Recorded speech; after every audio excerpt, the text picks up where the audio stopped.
Comes in a pretty cool Maury DNA test result envelope. You are not.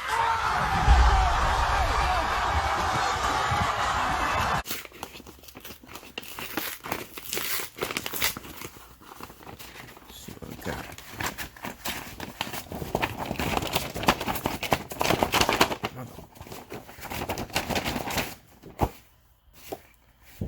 Okay, cardboard.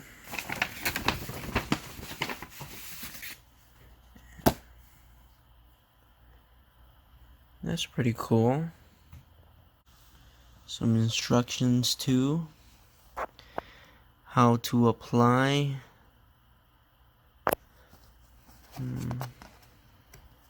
Okay.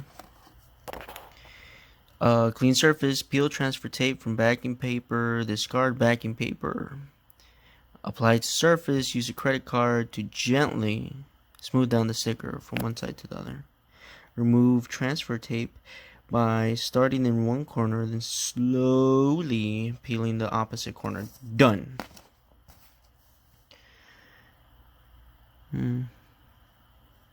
Oh, lifetime warranty. Nice.